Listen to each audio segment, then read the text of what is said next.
We are living through a time unlike anything most of us have ever seen in our lives. The coronavirus pandemic has forced us to face losses that we never could have imagined even just a couple months ago. All of our normalcy, our routine, completely out the window. We're isolated from family, from friends, from colleagues, from most in-person interaction.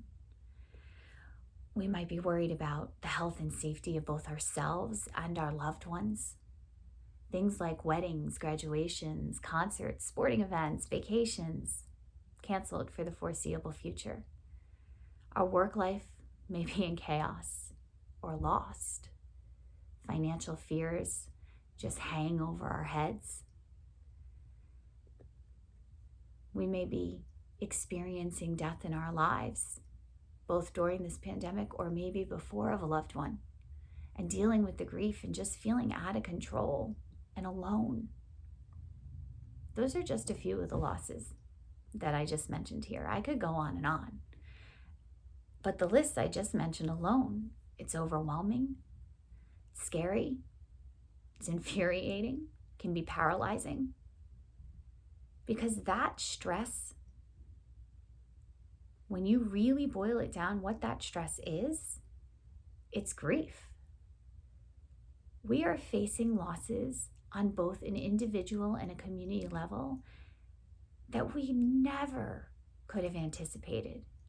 And we're grieving them both alone and as a community.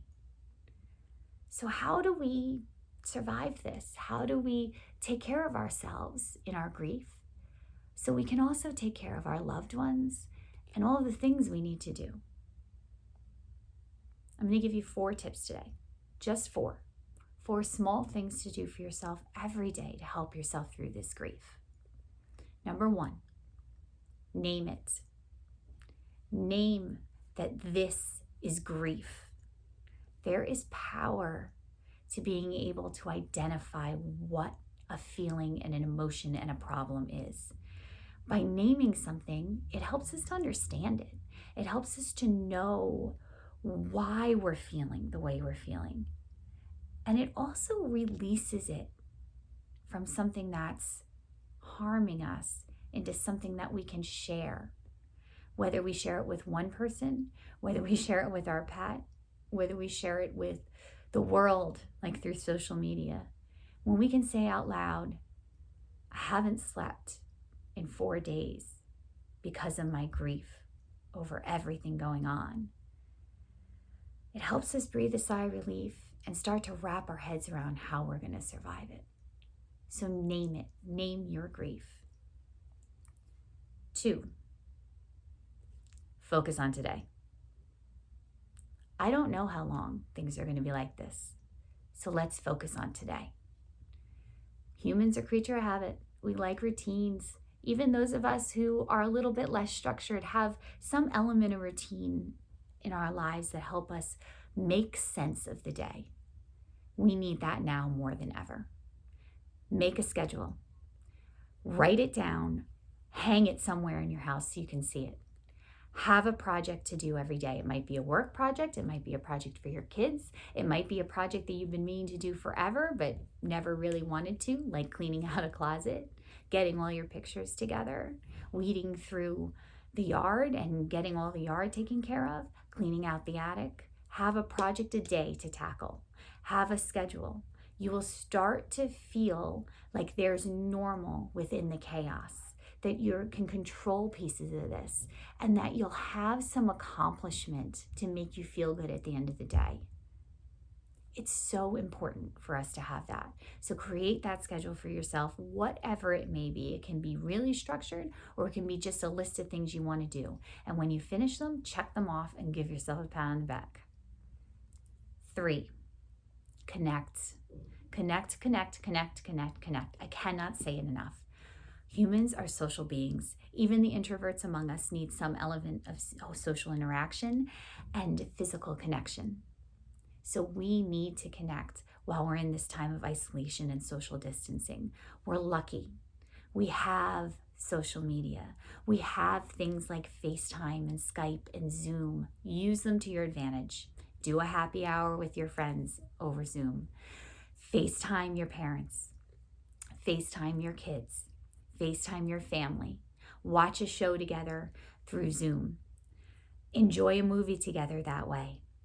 Pick up the phone and call someone. That's not something all of us do anymore. Hear their voice, check in, text them, take advantage. If you have a pet, enjoy that interaction. Allow for more of it. If you can foster an animal, there's something to that physical connection. The key is every day, every single day, find a way to connect to at least one person in some meaningful way, whether it's that phone call or whether it's that Zoom meeting. Find a way to connect and really be able to laugh and vent and enjoy that person on an everyday basis. 4, treat yourself. It's so, so, so important to treat yourself. We need something positive to look forward to. We need healthy mental escapes when we're going through times of chaos. And this is a time of chaos and stress. So let's build them into our everyday. I talked earlier about having a routine and focusing on today. Build in a treat for yourself. That treat can be as simple as a cup of coffee sitting outside in the morning for an hour alone. It might be a bath at the end of the day with some candles. It might be cooking. It might be gardening. It might be turning on the radio or putting on your playlist and dancing for about 15 minutes to your favorite songs. It might be taking out all of your pent-up creativity and drawing a picture or tackling a project in your house. You can be as creative as you want to be. Might be just kind of giving yourself a treat of watching your favorite bad reality show at the end of the day and laughing through it and letting it help you unwind. Have something to look forward to, because when those emotions of grief and loss come at you, you're going to want something positive to hold on to. Something every single day. It doesn't have to be the same thing. Make it different every day. Make it interesting every day for yourself. But give yourself something every day to hold on to and look at and really, really enjoy. Those are 4 quick, easy things. Name it, focus on today, treat yourself and connect. 4 simple things for you to take and make your own while you work your way through this grief, through this chaos that we're currently living in. Make them your own and then share them. Share them with the community and share them with the world, because we are all grieving together, even if you're going to find your unique way through it. And we need each other's support.